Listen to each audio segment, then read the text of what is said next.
I'm gonna leave that personal argument where it was and not air our dirty laundry. That's good. No, put it on here. That make the show go viral when you do that. Do that. You know, we love some squabbles. Ladies and gentlemen, we cannot find a reputable guest for this week, so I invited one of my lifelong friends, comedian Baldhead Phillips. Oh, hey, please, thank you. So please know that this was out of necessity or something like that. Hey. Dang, with friends like Mel, Baldhead, I don't know, if you need any enemies. But I mean, he doing it because I know about his sex tape with that giraffe. Mel, however this goes, remember you chose this. Mel, this is you, Mel. This is all you. Bro, it's your responsibility, G Money. Hey, it's like Nino told G Money. We've been doing this for 20 plus years, man. This ain't nothing. Only time I give him respect is when he tell me that moms is watching. Other than that, we go way hard. Yeah, wait, let me call Mama now and tell her you on the show tonight. She might watch. She might watch because you on. Hey, Baldhead, I've never had the pleasure of meeting you. So, I mean, do I call you Mr. Head? Do I call you Bald? Hey, come on, bro. I don't really think you should call any man Mr. Head. You know, that was kind of my hope that you didn't desire that. That's like calling you Delicious. Oh, boy. This Baldhead is the name. Comedian Baldhead or Baldhead. That's it. All right. Now, is it B-A-L-L or B-A-L-D? I'm trying to figure out, is you writing a book or you got a tutorial system? No. I just want to be appropriate.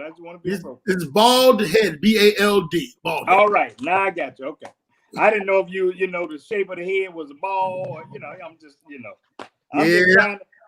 I'm just trying to be accurate. You might not be the one that's going to get it tonight, man. It might be you. Hey, Mel, I logged in like, let me not piss this dude off so that he don't. I'm trying to tell you. Focus. I know, really, we got a comedian on the show. So, Michael, thank you for joining us. We're glad you made it. Oh, hey, man, I'm glad I made it too. It had a little bit of technical difficulties going on. How's everybody doing this evening? What's up, Mike? Hey, man, I heard you at least you got one of your dudes on. I got one of mine. So he can't signify like him, but he carry that hardware. So they even it out. I'm going to need you to get whatever that is white off your lip before we finish this interview. I'm going to need you to do that. You don't see that on your mouth? You can't be eating no old potato salad from last night, just leaving it on your mouth. Mel, see, I done set him off, Oh, boy. That's all right. That's all right. I'm a big boy. I don't take that kind of stuff personally. He just thought, so I'm gonna be telling y'all for What'd he say? You had that big old piece there. Yeah, I'm gonna tell y'all something today. We gonna go. Man, you don't get that. Did I really, or was you just messing with me because you know you can? No, you did. You do had that on your mouth, but you didn't have no mustache. I was kind of worried, but you cool. Good. I see it don't take much to make him an enemy. Like he at me like I used to beat him up in kindergarten or something. Like now I'm bigger than you, I'm funnier than you, I'm finna tear your ass. No, we all love, brother. We all love. Man, always that. Hey man, I'm glad to see you all, man. And Mel always keeps me in order and on task. So I'm going to have our two guests introduce themselves first and tell everybody how you came to the show, a little bit about yourself, how you came to the show. And because I clearly don't want no more trouble, I'm going to have Baldhead go first. And then I'm going to have my man Mike Singleton follow him up. So, look, and usually we say a few minutes. Baldhead, take as long as you like. No. Well, I'm comedian Baldhead Phillips from the South Side of Chicago, now living down in Atlanta. Me and Mel Rob grew up together. One of my best friends in the game. Good brother. That's the only time I'm going to say something about him is in the introduction. Anything positive. Other than that, man, you know, I've been on TV a few times. I'm from the streets, trying to revive these young brothers and give them a different mindset on some of the things that's happening. You know, not to touch the situation like I did when I was younger, but other than that, I'm just me, man. Yeah. Well, we're glad to have you, man. I have not had the pleasure of checking you out, but because I'm a local dude, I have heard your name for years and years. So I'm glad that I got a chance to meet you personally before I even saw you do your thing. So that way, whenever I see you do your thing, I feel like, I already met you and know you. It won't be like watching a stranger, Oh, much love, man. Much love. No doubt. Mike Singleton. Give What's them going just on, a few Shawn? minutes, man. Tell them a little bit about yourself, man, how you came to the show, all that good stuff. No problem. Mike Singleton came to the show by the way of Shawn Mason. It's my guy. I've been hanging out with him for a few years now, off and on. Retired Chicago police officer. Do a lot of mentoring, a lot of coaching, and a lot of fishing. Got a little 6-year-old at home, and I've done shows like this before, so I think Shawn thought it was a good idea. We did a couple of ourselves together, so I think he thought it was a good idea for me to come on here, and hopefully I'm a good addition to the show tonight. Oh, you will be, man. Mike is humble, man. He's also done some modeling and that kind of thing, man. He's all around good dude. I think Mike and I started hanging out.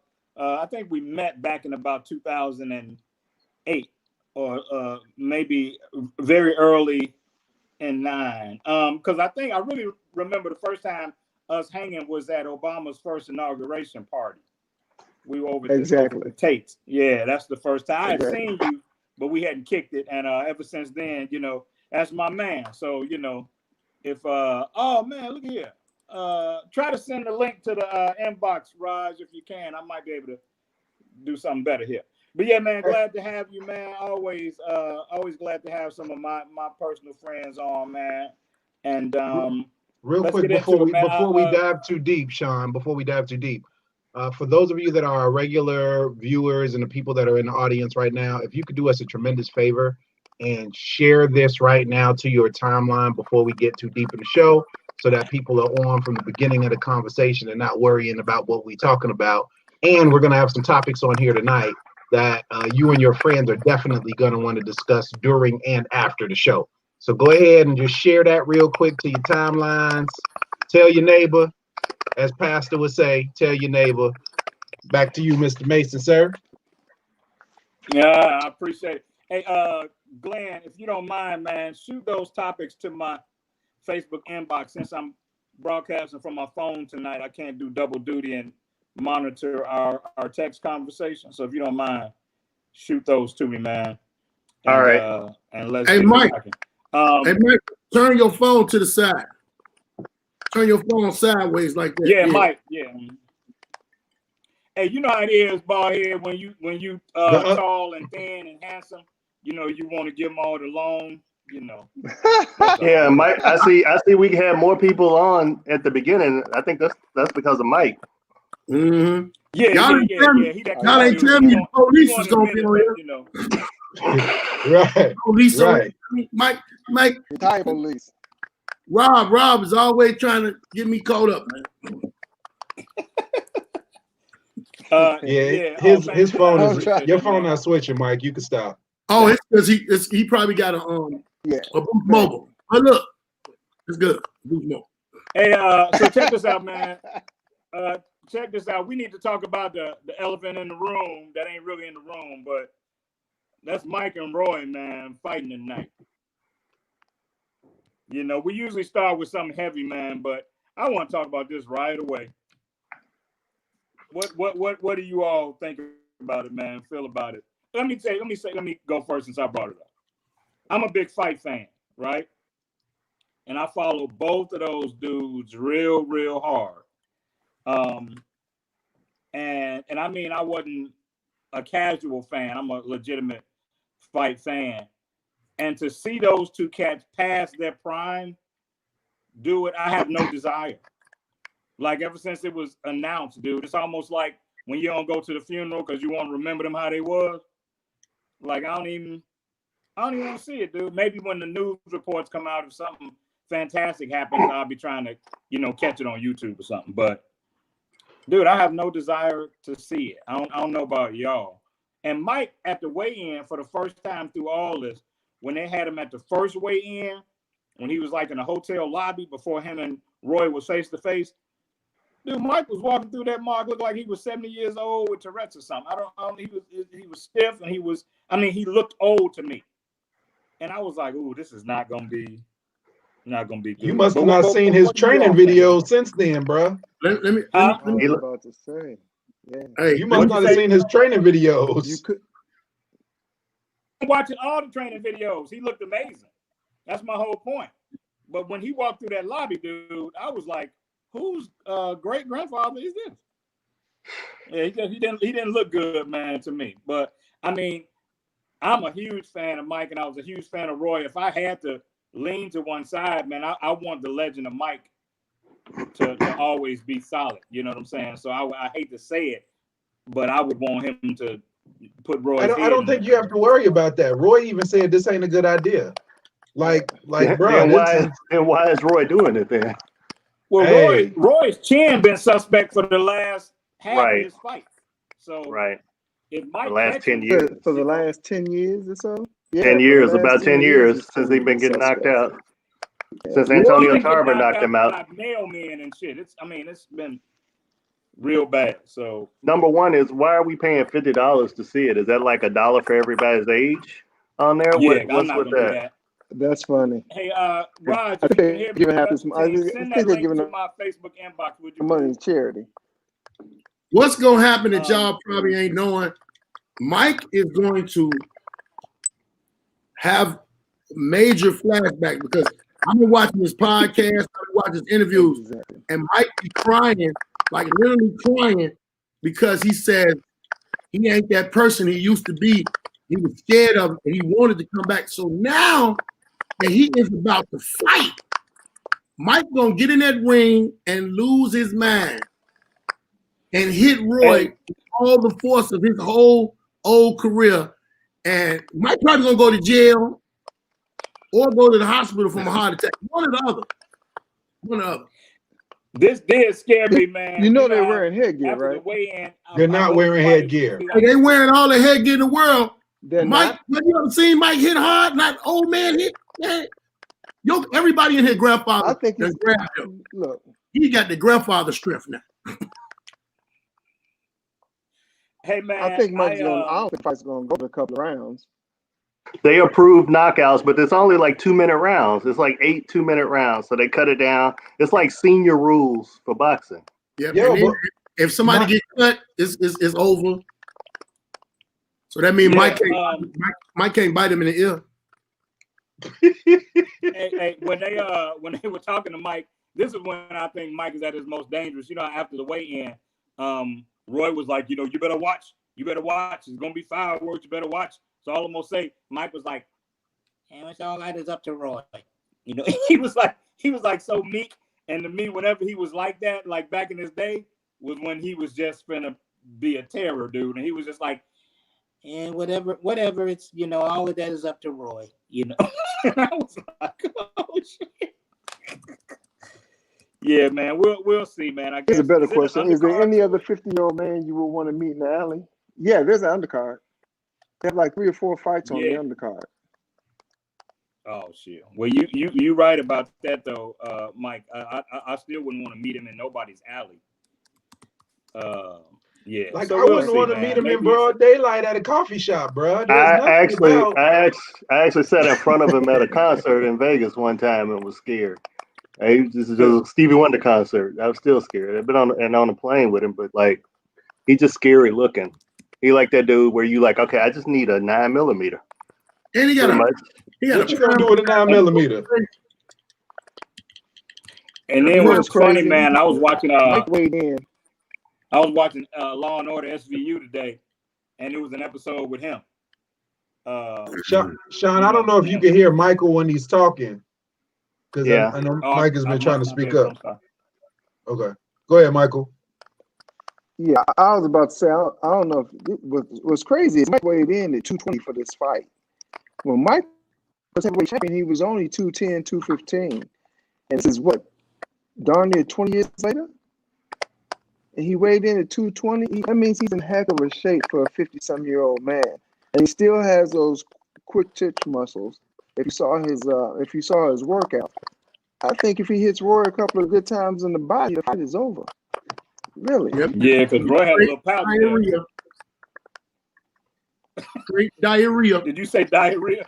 Yep. He gonna lose his lunch. He gonna knock the boo boo about that man. Hey, it's different. It's different when you a grown man and you get in a situation like I'm 50. If somebody hit me the wrong way right now and I get embarrassed with that, I gotta pull a gun out, man. I gotta because for one, the dude who did it is in trouble. But everybody else, all these cameras gonna be out. Everybody is in trouble. Everybody's in trouble.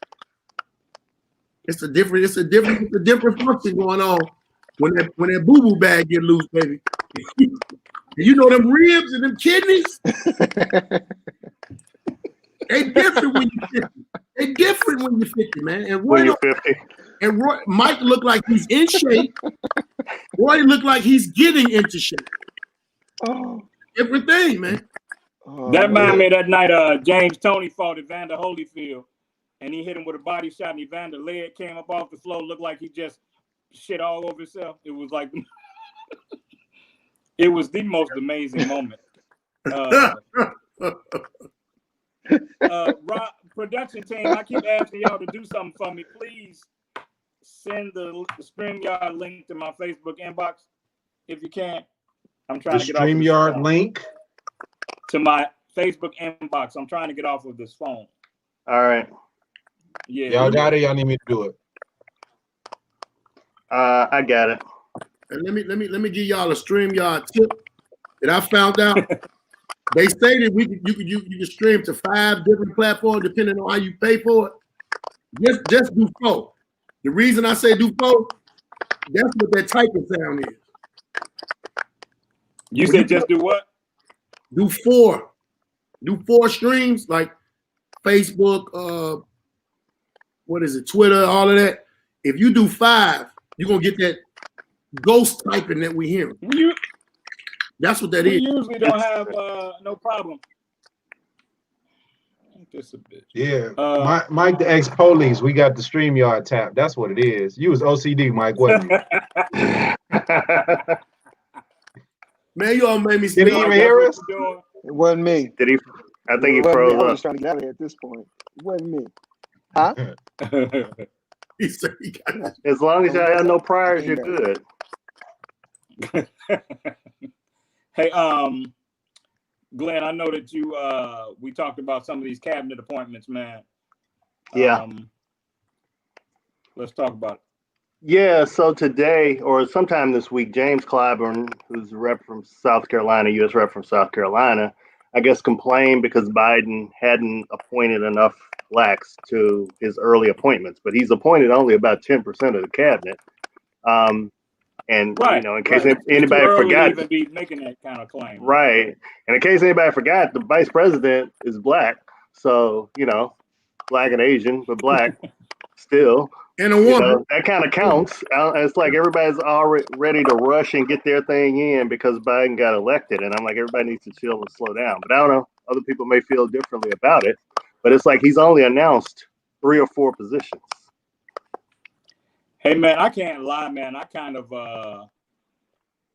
checked out, man, after I voted and then after the initial election results, man. I tend to not follow it very much. It's too damn stressful. You know, I feel like I'll pick it back up after, you know, after he's sworn in. But all I end up doing, man, is being angry that this dude is so willing to put the welfare of the country, you know, in such jeopardy based on his individual goals. And nobody seems to want to talk about the fact that the only reason he want to do this is because he want to keep his ass out of jail. There's so many different lawsuits and stuff waiting on him that they can't pursue while he's president. I mean, I really believe that's his only motivation for trying so hard to keep the job is because he's going to have an orange suit to go with his orange wig, you know. No, that man I don't claim to have it. Go ahead, boy. That man's hair is made out of a cotton candy. That's basically what that is. And it's like, who is really, what is the law that you can't lock a president up? I don't understand. What is I don't that? know. We've never addressed that situation. This man has sexual harassment charges. You got fraud charges. You got all these charges waiting for him. Why they can't rush in and grab him now? I need to know what that law is. Nobody ever explained what that law is. Something to do with the fact that, good or bad, you know, the person still has to be running the country. And, you know, I would imagine it has something to do with that. I mean, Glenn and Mel are the resident political heads. Mel having studied political science in college a bit, and Mel just having a high acumen. I don't know. Maybe they have some understanding as to why that is that way. What do you guys think? My most recent degree is an MBAs. I don't use the political science one anymore. But you can't prosecute it. I think there's a law against prosecuting a sitting president. There is. You can't prosecute a sitting president. It's the reason why Clinton, and this is like very obscure, but you know, Clinton lied under oath about the Monica Lewinsky thing while he was president. So he was about to be prosecuted at the end of his term, and he actually signed an agreement which basically disbarred him. He couldn't practice law ever again, and pretty much admitted it was a very soft admission that he didn't tell the truth. So that's how he avoided prosecution afterwards. He signed it literally January 21st or something. January 20th, he was out of office. January 21st, he signed it, or he actually signed it probably right before Bush's inauguration. So yeah, but you can't prosecute a sitting president, but you can get him after he's out. And technically, I don't think you can pardon yourself if you're the president, even though Trump is probably going to try to. Yeah, but to Ballhead's point, you know, I'm trying to understand what is the logic behind it, especially when you have an hierarchy, you know, that says if this person can't serve, then this person takes the helm. If this person can't do it, I know there's somebody designated, you know, if the vice president can't do it, if that person can't do it, then, you know, it begs. I mean, it was the same. It was the same with Nixon though too. Like Nixon resigned, Nixon didn't go to jail, he was pardoned, all of that stuff. So, you know.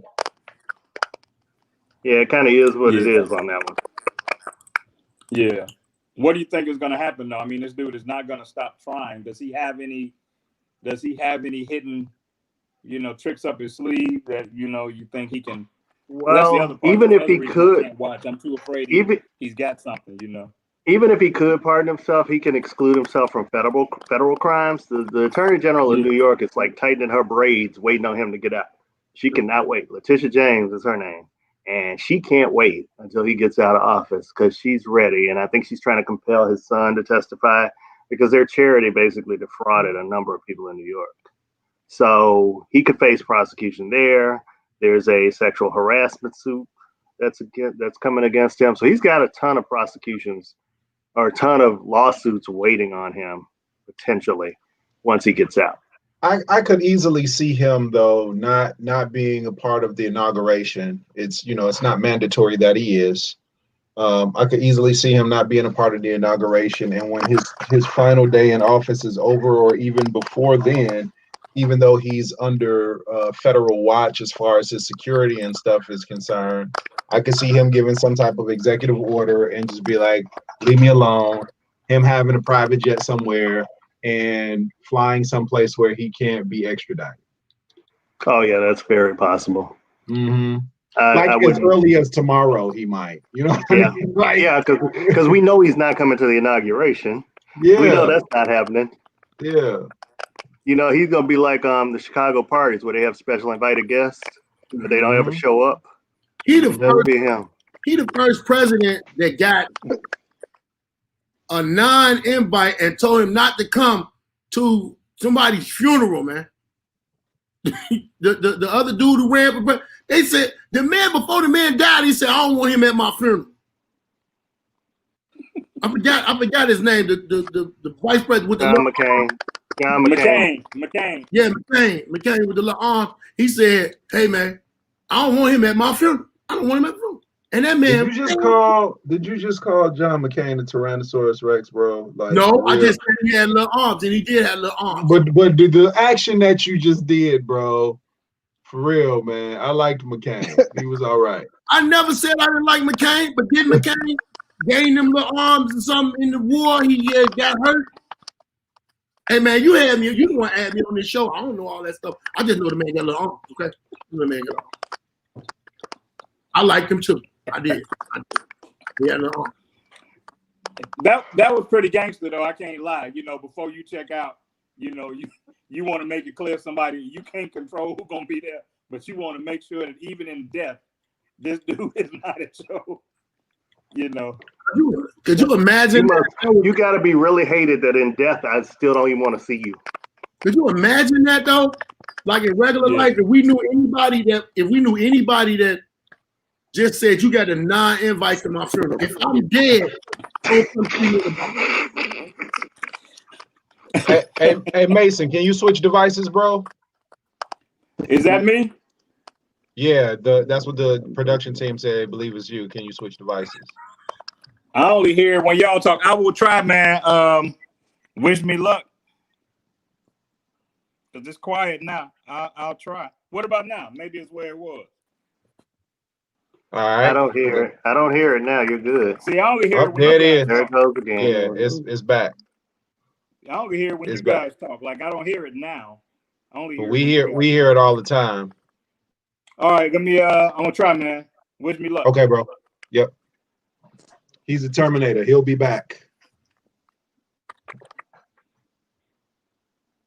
All right. What's next on the agenda? What are the? All right. It's relationship time. I think somebody had a topic, didn't they? On relationship time? Yeah. Yes. What is it? So why do women get so upset about attention? Preferably when you're playing a video game. What is the problem? Oh, the chat room is gonna be hot tonight. Okay. It's two joysticks, baby. You can play too. But if you don't know how to play it, and then they want to get mad when they don't know how to play it, and they feel it's not anything interesting, and say, "You're a grown man. You shouldn't be playing games." I played a game to get you, and I won. So shut up. Ballhead said that. They didn't say that. Ballhead said that. Yeah. Hey, Michael, we'll let you go next after that. We'll let you follow since you're a guest. We're going to let you follow that comment. Go ahead. Go right ahead. Be our guest. Wow. Huh? Huh? No. How you going to wow. It's on you, Mike. You're a guest, brother. That's how it goes. We're generous to our guests. Yes. Don't be scared, Mike. And the only way you should be scared is if your name ain't on the lease. Okay, relationship question. Oh, good Lord. My phone is breaking up real bad. I can only hear some of this. Oh, nice. Ain't that convenient? Ain't that convenient? It's like before break it up. Isn't it? All right. Well, I'll tread on the topic. I can't really speak from personal experience of late because I don't really play a lot of video games now, right? But when I was gaming, I think it's more of, depending on the stage of your relationship, like relationships require a certain amount of work, right? And there are certain things that each party in the relationship needs. And they can't understand, in my experience, when I was a big gamer, they can't understand our need for that as an outlet. And we have a challenge understanding their need for attention. And the thing that I had to point out back then, and it's not like I played all day. It's different if you're sitting there playing the game the entire day and you don't do nothing but that. You don't do nothing but sit there and play the game. But like me being in the house playing the game is better than me saying I'm out with my boys or something like that, because that brings in a whole different dynamic. again, I have an addictive personality, so I'm not really a big gamer because I know how I'll be, and I have too many business goals right now to be on that. But I thought about getting a PS5 because I really do miss Mortal Kombat, bro. Like, I really miss Mortal Kombat to the point where, you know, when I'm at somebody's house that has it, yeah, that's what I'm on. So see, I'm actually getting an Xbox. Go ahead, Michael.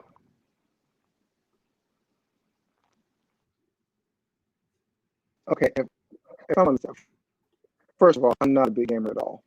I don't have an Xbox. I don't have a PS5 or whatever. I don't have any of that stuff in my house.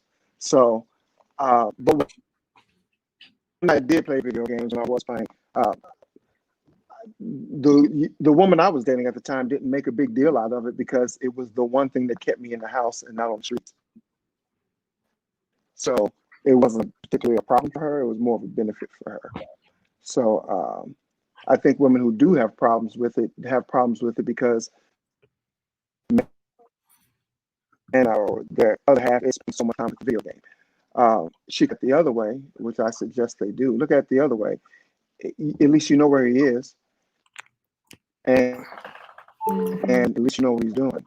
If he was out and about and hanging out with the fellas or just hanging out at the bar or anything else, you wouldn't know what the heck was going on in the first place. So just leave him alone. Let him have his peace. Yeah, it's most of the time it's guys' time for competition, either with themselves or with somebody else, and that's how they fulfill that competition need. And they're done. They can fulfill your needs. Real simple. I think we got 80% of what you said, Mike. But I got the gist of enough it. to understand it. Enough to understand Yes. it. Leave him alone. He's at home, basically. Robin Tillman said he can give me his credit card and play video games all day while I go shopping. It's really selfish, women. You just want the credit card. That's all y'all think about, really. Money ain't got nothing to do with it. You supposed to be so independent. You got your own money. Why you got to be taking my money? Because I'm over here. See, I could be on drugs. The man could be on drugs. He can have a drinking problem. He got a gambling problem. But a video game, as Mike said, you're at home. I'm chilling. You know where I'm at. And you can talk to your man or join in. Women now want to join it. A man cave ain't even a man cave no more. But now she want to decorate the man cave too. I'm playing these video games because it's already enough stress, me being a black man, me being who I am, having a job. I could kill everybody on this game. I ain't going to jail. Ain't nobody really dying. It's a stress reliever. You see what I'm saying? Stress reliever. They say you need therapy. Black men don't want to go to therapy. Black men go to Xbox, they go to PlayStation, they go to and now women ain't got nothing to do that's exciting, and they feel, well, you don't pay me no attention. Well, either get this other control and play, compete with me, or put a square, a triangle, a circle, and an X on your naked body, and let's happen. They don't even know what that means. Those are the symbols on the controller. I do know what that means. No. I'm saying that people in the audience probably don't know. Get the reference.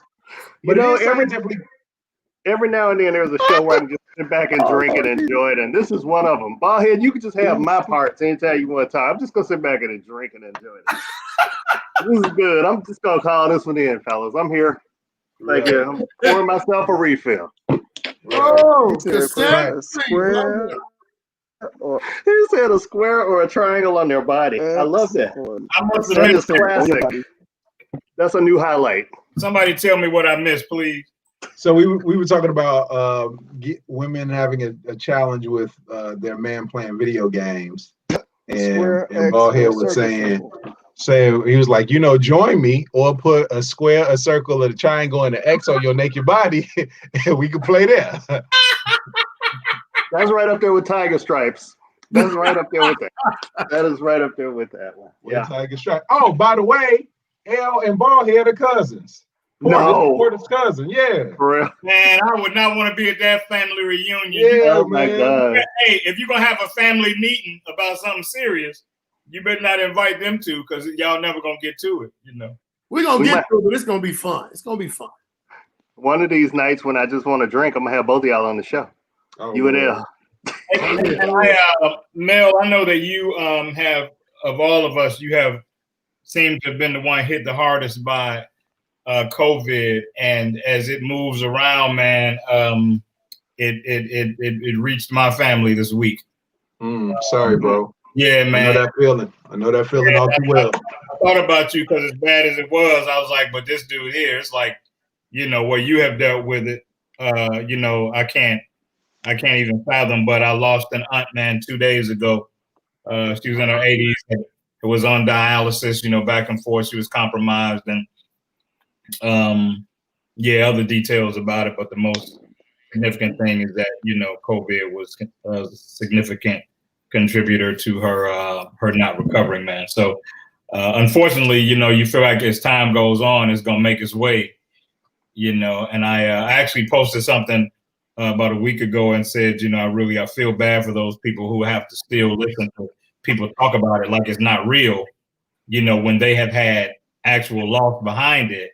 And one person actually gave me some real kickback, like, well, you might want to unfollow me because, like, I'm just, I'm determined to say it ain't real or whatever. And I'm like, well, man, I'm thinking to myself, I'm gonna struggle to feel bad for you when it comes to visit you more closely, because we need to be more empathetic about stuff that hasn't touched us, and because it doesn't cost you anything. Consider yourself lucky, that it hasn't touched you or made its way to your family. But we care so little about each other, that we won't even put forth the effort to, to just try to comfort others that have experienced the loss.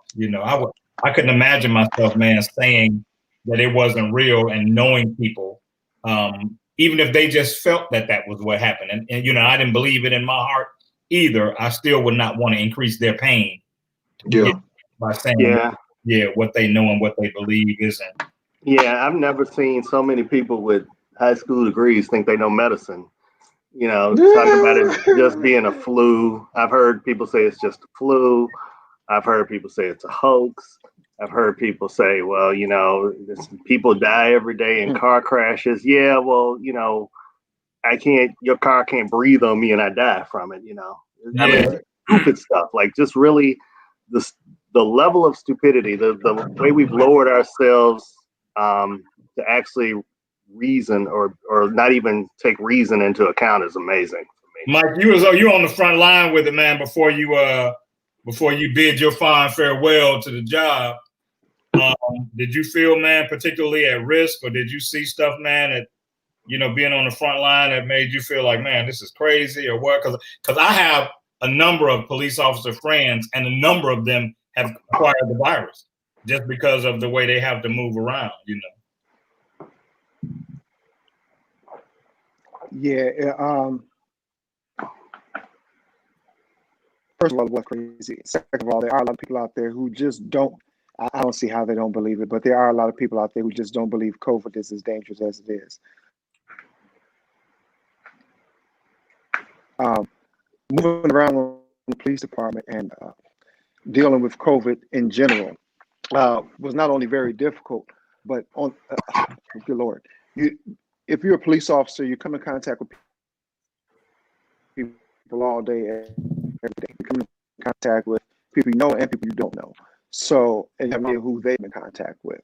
So you're putting yourself in danger of catching that disease or sickness, illness, whatever you want to call it, in danger of catching it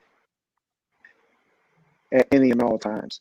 Beyond that, when you do come in contact with somebody on the police department, or someone has it, or somebody in your office catches it, or whatever, you still have to come to work. Even after you take that COVID test, you're still supposed to come to work until those results come back. That's just their policy. So it's crazy. If you have elderly family members, it raises another question.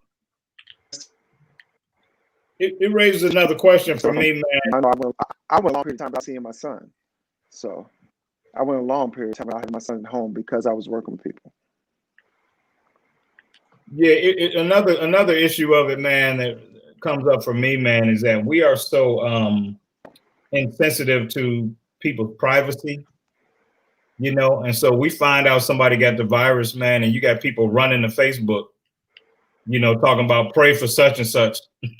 They just got diagnosed with COVID, and I'm like, you know, did you ask them if they wanted you to post their medical condition on social media? Like, did you discuss that with them? You know, I know a whole lot of people, man. They and in their own twisted way, they're doing it out of care and concern, you know. But I just don't believe you should run around talking about, yeah, pray for Mel. You know, he pray for my frat brother Mel. He just got diagnosed. Let's pray he pulled through. Meanwhile, Mel laying in the bed ain't had a conversation with me. You know what I'm saying? Like, that is. I took my first COVID test today. Yeah. I've been in my bubble since March. You know, y'all know I don't. Yeah. I got a nice office. I got a nice house. I'm comfortable. Yeah. You know, I did finally start going to the grocery store myself. I was ordering groceries a lot. I did start finally going to the grocery store. I've done carry out a few times. Over the summer, I did one time eat at an outdoor place when I was riding my bike. So I did do that. But yeah, man, I thank God my character on Chicago PD is coming back. So I got a call from my agent the other day that, you know, it's time to get back to work if I was comfortable with it. But they are super strict. Like, I got to take 3 tests before I even film. Hey, man, my nephew was interning for Chicago Fire. They get tested daily. Every day. Oh, yeah, every day. And then they just got shut down for 2 weeks. He just went back last Tuesday because they were shut down for 2 weeks because somebody contracted it or something, or contract. He might have been on med. Not he's fire. On fire. No, he's on fire. So Fire got shut down too? Yeah, for 2 weeks, man. Yeah. I didn't know Fire got shut down. I knew med got shut down. I didn't know Fire got shut down. He was at the crib, you know, chilling. I want to say he went back to this past last Tuesday back, but it's crazy, man. It's I don't know if Mel told y'all, but I'm the first comedian to catch COVID, and I caught it March 18th. Mm-hmm. Before me, it was a 56 or 68-year-old black lady to catch it. And I had it to the severity of my lungs were at 13%, and I had diabetes. My diabetes was like at 895. The doctor told me I was supposed to be in 2 different comas. So when it comes to talking to people about it and telling people, I literally want to slap a lot of people because of their stupidity. They don't understand it until it touches them. A lot of people don't even understand it until it touches. It could touch an older person. They go, oh, well, they were old. Hey, man, you could be old, but this is like a leech. It is really like a leech, because if it latches a hold to you, whatever ailments you got, it will basically destroy you. Yeah. I had a lot of prayer, a lot of people praying for me. And I think some of my great grandmother's old prayers are still working. Yeah. That virus ain't nothing to play with. Yeah. You see, we go around every day and we don't really pay attention because we got breath in us. We breathe. And excuse me for not looking at y'all, but I'm playing Grand Theft Auto. But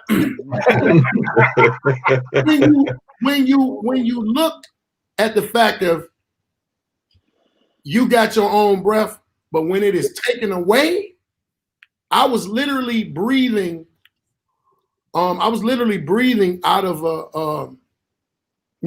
from oxygen, but I was breathing like old boy on Harlem Nights. Remember when they put him in that thing and they said breathe like that's how I was breathing. I mean, it's funny now, but it's no joke. My bathroom is in my room. I could not walk from my bathroom to my room easily. It crippled me to the point where I had to kind of learn how to walk again. It was so many number of things that was going on with me, man. And then from it, I caught, which I never had. I caught heart failure. I contracted, not caught heart failure and high blood pressure. Yeah. So when people get to talking about, oh, it's this, I'll be like, hey man, get up out my face, man. Yeah. You're a dummy. I got a buddy, man. He said he lost over the 2 weeks, man, that he was quarantined. He lost 23 pounds. 2 weeks. It was a blessing. I was in the hospital for 2 months, and I was laid up all together through everything. I was on oxygen for 2 months. All together it was 5 months for me to get myself back in order. Dude, kudos to you, dude, because I did not know that was your journey. But I know my man said, man, that he was so afraid he actually put his papers and stuff on his dining room table. He got all his paperwork together, put it on his dining room table because he thought he might not be okay. He thought he might not make it. He didn't want, anybody to have to go searching for stuff. He put all of his important documentation out in the open so that if anybody was coming in, finding him, they could get the paperwork, to whoever, they needed to, man. And just think about him. He was, I'm sorry, it's right about. Just think about, there was a number of people that they told them don't even come to the hospital. Right. So it's somebody that was alone through this whole situation. I'm luckily I am a girl, I had my family and all of that. I had people, you know what I'm saying? But I done got shot 5 times. That didn't scare me as much as the COVID, because you laying there in the bed and you not knowing. The doctor, every nurse that came in had to strap up like an astronaut, and she could only come in like every 2 or 3 hours. Yeah. I had so many IVs and stuff in me, man, that it was ridiculous. And guess how I got it from? Doing comedy, being around people. Yeah. Yeah, absolutely. I'm the comedian, and I come off stage, I shake hands, I take pictures, I kick it. Not no more. Right. You about to get this Zoom comedy show. Hey man, I go to comedy shows now. I do my show, I get on stage, and I get on up out of there. Yeah. I done had a bunch of people text me, where you go? To safety. Ain't nothing happening, y'all ain't got no mask on. Hey, man, I think a whole lot of the culture of the country is going to change permanently after this, man. Because here's something else I realized. I have been kind of considered a sickly dude. Like anybody that knows me, man. A couple of times a year, I get sinus infections, that kind of thing.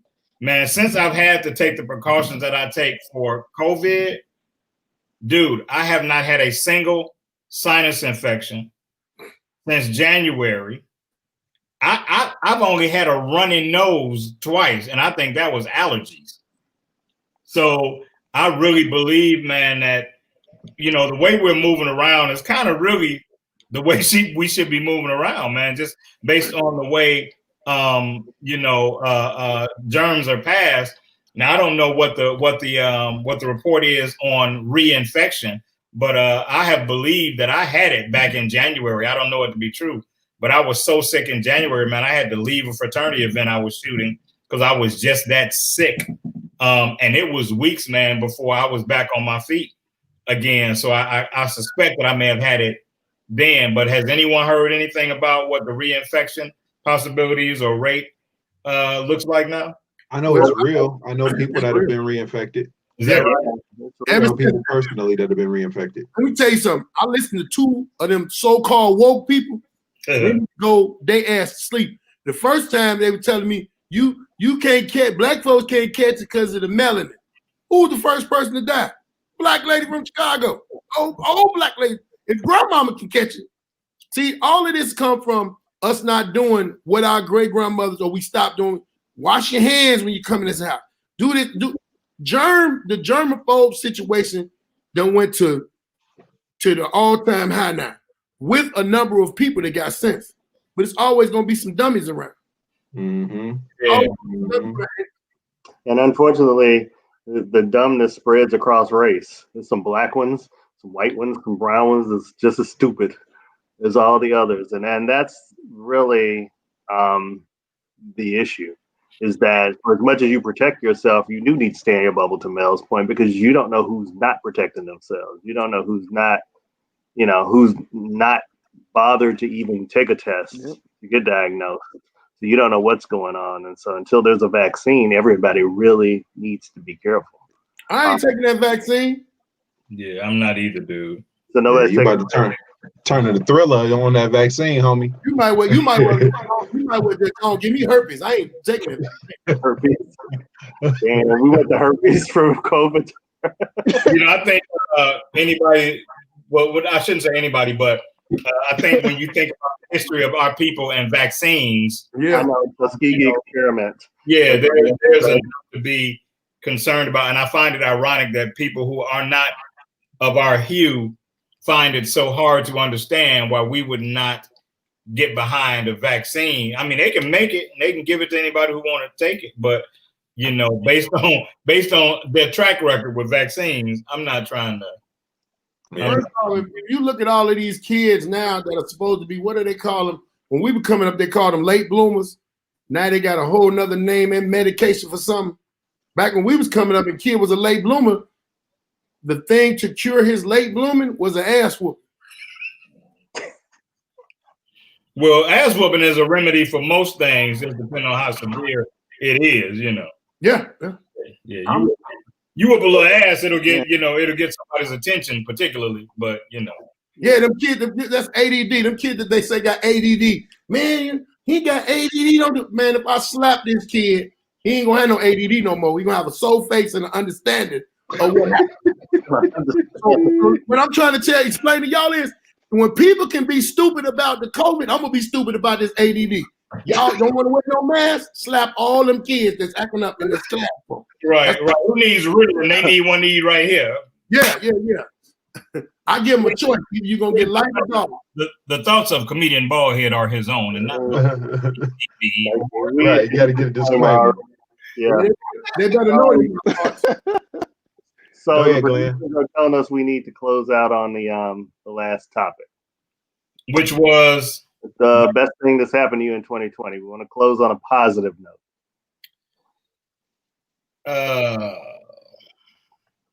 Let's see if we can hear Mike first. Yeah, we have challenges with his audio. Yeah, I sent him a few more links. I don't know if he even saw them, but yeah, let's see if we hear from my mans and them. Don't look good though. I'm having some. Yeah, I'm having some real challenges. No, it doesn't. I also didn't mention that was it the best thing is the bros. Is that what it is? Yeah, the best thing happened to you in 2020. He says bros. What is it? The best thing happened in 2020. Good Lord. Surprisingly enough, I got to take some vacation and hang out with him for a while, more than I would have. And being able to stay at home and homeschool him while he's because he can't go to school right now. So having the ability to stay at home and homeschool is probably the best thing option. Mike is much like Mel is one of those. I'm still wearing the bow tie. That's hilarious. Mike is one of them dudes who, like Mel, man, unapologetically, man, loves his kids. Yeah, and my audio is going in and out, so I don't even know if you can hear it. Yeah, no, we got you. And we got 80% of it, bro. Yeah, his son Herc is a Facebook celebrity. Herc was probably the first child I ever photographed. I got to shoot him he was either 3 or 6 months, and one of the first little toddlers I got to shoot, man. And I took a picture of him that I still push around. He had on this little white and green thing over his head, this little hood. He was kind of naked, little bitty baby, and it's on my website now, man. And that's and it's one of my favorite pictures now, man. That dude is what, like 6 or 7 now. So yeah, appreciate that, Mike. Ballhead, come on, let me let you fire off before you. So I'm just trying to get the understanding that you said you filmed this baby and he was naked and it's that is on your screen. I'm trying to. I might have missed it because I don't. And I don't. I'm a photographer. Okay. And I said one of the first children that I ever photographed was his son. Okay, but you said I described the picture. He was like a baby. He was like 3 months old, had a little hood on, and. But don't say naked. Don't say naked. Go on with that, man. Go on with that. I understand what you said, but for the sake of the show, don't say naked. Because when you say naked, no, the show is okay with naked. You not okay with naked. Hey, so talk to us, man, while we got you on my best thing in 2020 that happened to me. Yeah. Being alive to make it through 2020 after the COVID, being able to have a sense of understanding of life a little bit better. Yeah. Because that's basically it for me. And you can't get no better than that. Because everybody can complain all day what they ain't got. When you got life, you got another chance to fight. Mm-hmm. Fight to get what you want. And when you get a revelation about how precious life is, that's invaluable. You know, sometimes you don't know how precious something is until you almost lose it. That's life or anything, really. You know what I'm saying? So, yeah, kudos to you, man. And I'm sure I speak for everybody when we say we're glad that you fought your way out of that thing, man. And you got a lot of work to do. You got a lot of people yet to entertain. You got a lot of laughs to still make, man. So, you know, we're glad that you came through it. And I look forward, man, to catching you somewhere, whether it's in Zoom land or, you know, live in person, you know. Oh, yeah. Much love, man. I'm going to do everything I got to do. And I'm grateful for y'all for having me on here. Mel, Rob, thank you for telling me about this and putting me down, even though these people don't know what type of miserable person you really are.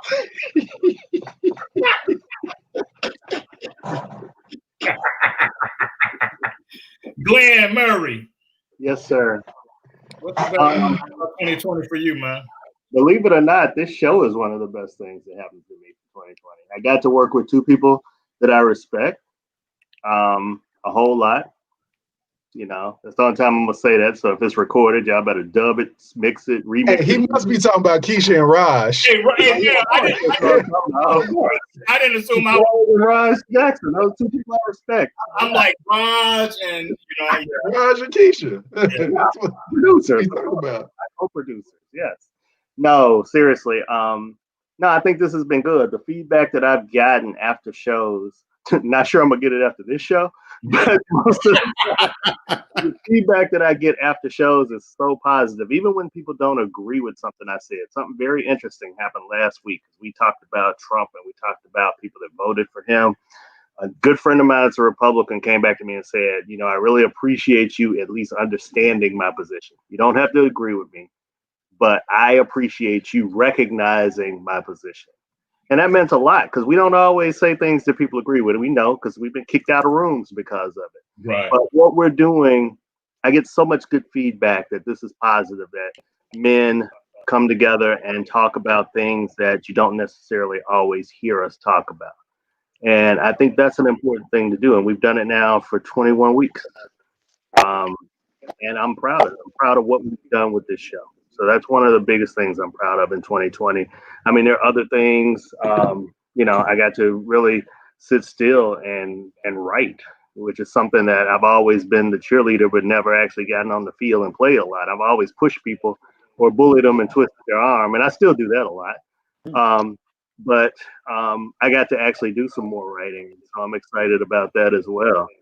So, you know, there's just a lot to look forward to. While 2020 definitely hit us hard, we rolled with those punches. And you keep going, you figure it out. Life is all about rolling with the punches. And this is just another aspect of life hitting you and giving you a challenge that you have to overcome. So I'm just proud of being able to roll with the punches. And we had some losses, definitely. You know, Mel, much respect to your losses. Shawn, your loss. I lost an aunt this year in her 90s. She had caught COVID, got over it, and then died in the nursing home. So just really tough because I couldn't even go to the funeral. My oldest living relative. So just very, very tough just dealing with that. And slowly but surely, it's like I feel like it's closing in because I'm knowing more and more people that are getting it. So it's still tough, but there's a lot to look forward to, and we're still standing. And here we are with 4 weeks left in this year.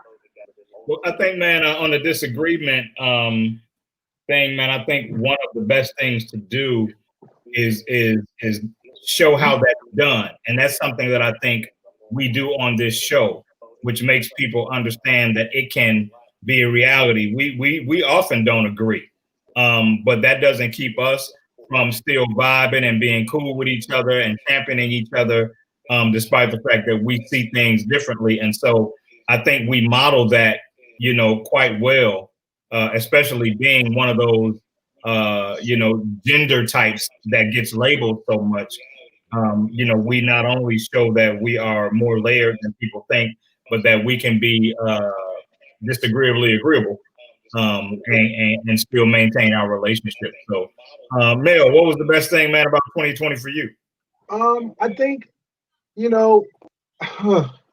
it's hard to put it into a best thing, so I'll put it into an overall feeling.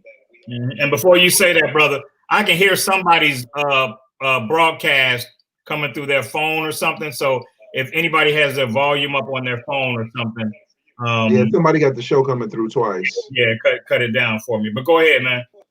Yeah, I'll make it more of an overall feeling for me for 2020. Like, I've experienced a lot of ups and downs. So I think, and I've always been a very thankful person, but I think 2020 taught me more about gratitude than any other year of my life.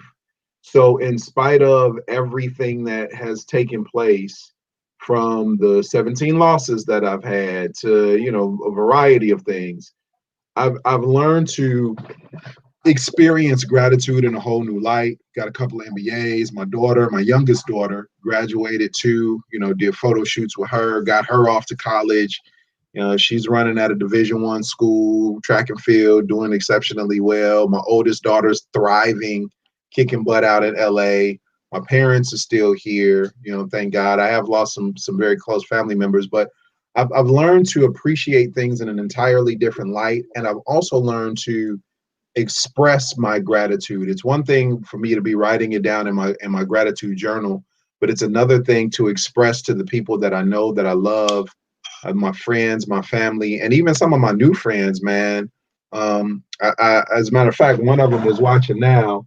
My buddy Shelly, haven't known her long at all, but she's just one of those people where when we met instantly, it was almost like we grew up together, and to be comfortable enough in life and in who I am, and appreciate the unpredictability and uncertainty of life, to tell people that I love them. I posted on Facebook the other day, tell your friends you love them often and make it uncomfortable. Like, what I'm saying? Be radical with it. You know what I'm saying? Love you, man. I love you too, Mark. Boy, you almost made me cuss on my show. You worthless sack of crap. Hey, what's crazy is this dude knows me. Like, he knows before that, like the male you see here with the hat swung, and the male that shows up not in the shirt, that didn't show up like Michael tonight, right, with my bow tie on. But I say all that to say that the gratitude piece, the overall gratitude piece, and my expression of gratitude and love to people was the biggest thing that I've gotten out of 2020.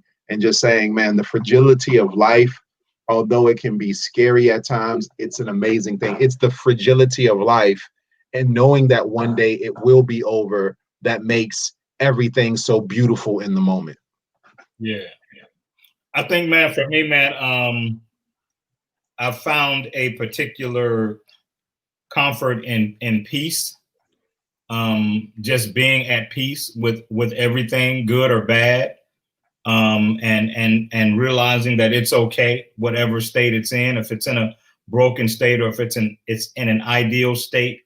I've learned how to find peace with it in that moment. It is what it is. I found my way back to loving some things I hadn't done in a while. I've been doing more singing than I had done in a long time.